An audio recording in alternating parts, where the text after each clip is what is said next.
motivo para a McLaren querer uma resposta da FIA sobre as possíveis consequências no teto de gastos da troca de motor de Max Verstappen no GP Brasil, especialmente por causa da reta final da temporada. Não, a McLaren não está caçando briga com uma adversária, a questão é puramente estratégica. Tudo começou na manhã de domingo em Interlagos. Única ameaça na briga pelo título, Verstappen trocou o motor. A classificação no Brasil foi um desastre para a Red Bull. Os dois carros dela foram eliminados no Q1, o que não acontecia desde o GP do Japão de 2006. Sem nada a perder, a equipe decidiu mexer no carro de Max. Ao quebrar o regime de parque fechado, ela teve que largar dos boxes. Isso automaticamente anulou a punição de 10 posições no grid, que se aplica ao uso de componentes além do limite do ano. Daí a Red Bull aproveitou para instalar um motor Honda novo. Aliás, era tudo novo. Unidade de combustão interna, turbo, MGU-K e MGU-H extras, além de uma terceira bateria e de novos eletrônicos de controle. Tudo acima do limite de 4 unidades por ano. A dúvida agora é se isso vai bater no teto de gastos. A McLaren acha que sim. Caso contrário, a equipe inglesa vai ter que rever certos pontos. Até a produção desse vídeo, não havia uma resposta clara da FIA. Às vezes, as equipes trocam os motores por questões reais de confiabilidade. Porém, nessa era atual da Fórmula 1, fatores de desempenho também têm influenciado bastante essas decisões. Veja, as unidades de potência têm que durar cada vez mais.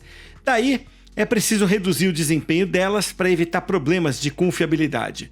Conclusão, um motor que só precise durar 3 GPs pode ser usado em modos muito mais agressivos. Além disso, o desempenho dos motores se degrada com o tempo. Acredita-se que o motor Honda da Red Bull seja bem estável. Mesmo assim, o chefe da equipe, Laurent Mekies, deixou claro que tem ganho sim. Ok, não se sabe ao certo o quanto a recuperação de Verstappen em Interlagos teve ajuda do motor novo. Afinal, teve também acertos no carro, mas cara, é claro que o motor novo ajudou.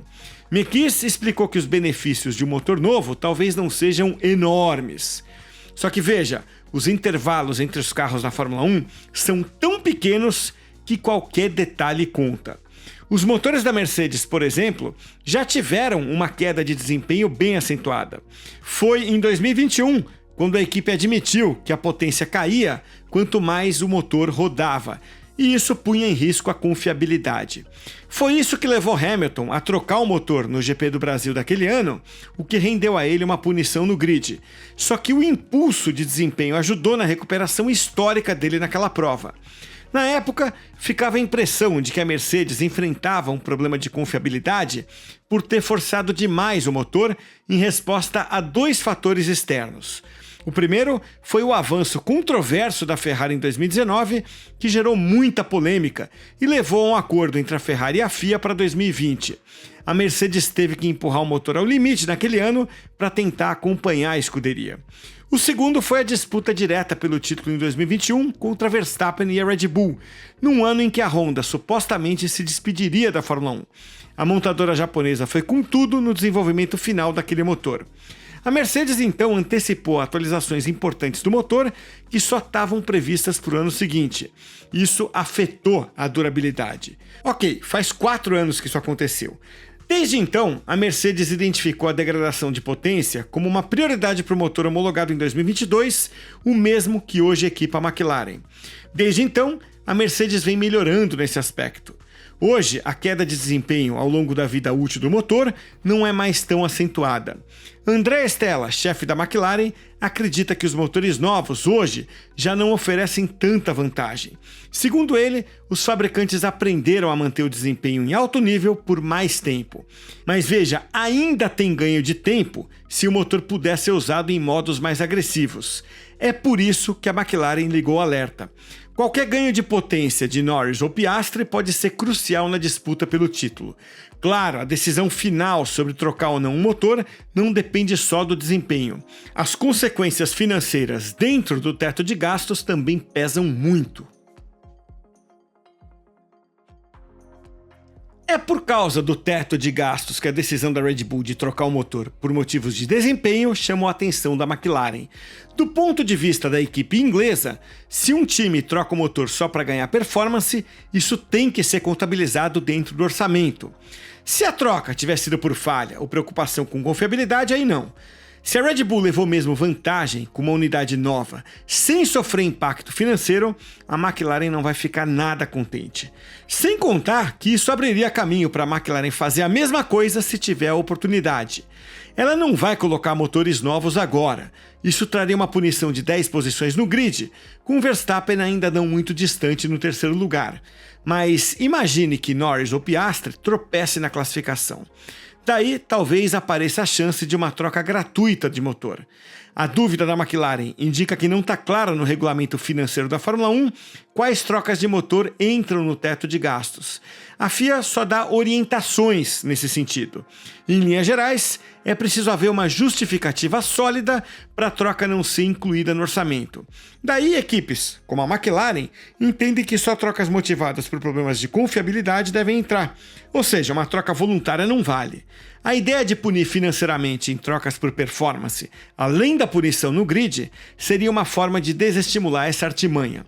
Por outro lado, manter uma margem para casos de confiabilidade evita que uma equipe seja penalizada no orçamento por algo que foge do seu controle, como uma falha de motor nas corridas finais. Isso que deixa uma zona cinzenta nesse aspecto. E é por isso que André Stella decidiu se manifestar, dizendo que o que a Red Bull fez representa um desafio ao regulamento da Fórmula 1. A McLaren, na verdade, não quer criar um problema para a Red Bull. Tem um debate interno na equipe inglesa sobre como agir caso Piastri ou Norris precise de um motor novo. E esse debate fica ainda mais delicado porque ela tem que manter uma disputa justa pelo título entre os dois.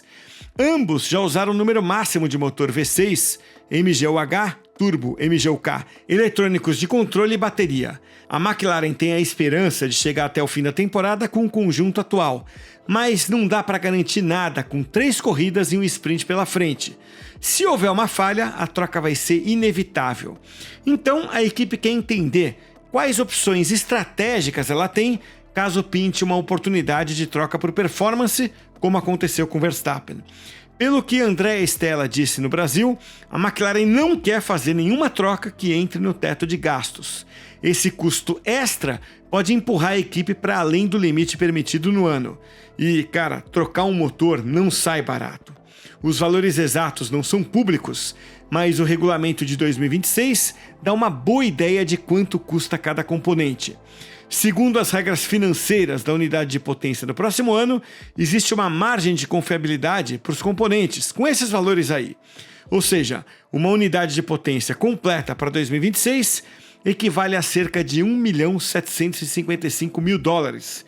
Já a versão atual, que ainda inclui o MGU-H, deve ficar perto de 2 milhões. Para a McLaren, a situação é bem mais complexa do que para a Red Bull. Qualquer decisão tem que considerar os dois pilotos. Dar um motor novo apenas para um deles pode comprometer a igualdade na briga pelo título. Verstappen provou no Brasil que, com um carro rápido, dá para se recuperar de uma troca de motor. Então, será que a McLaren acaba ficando obrigada a trocar os motores dos dois pilotos para manter o equilíbrio, hein? Se esse impacto duplo tiver que ser incluído no teto de gastos, o custo de aproximadamente $4 milhões deve deixar a equipe numa posição difícil, sem nenhuma margem de manobra no orçamento. E ela não quer correr esse risco. Uma eventual decisão de trocar o motor de um dos dois carros muda completamente se for confirmado que não tem implicações no teto de gastos. Por isso, a resposta da FIA é tão importante. Vai permitir que a McLaren defina o plano de batalha para as 3 corridas decisivas do ano.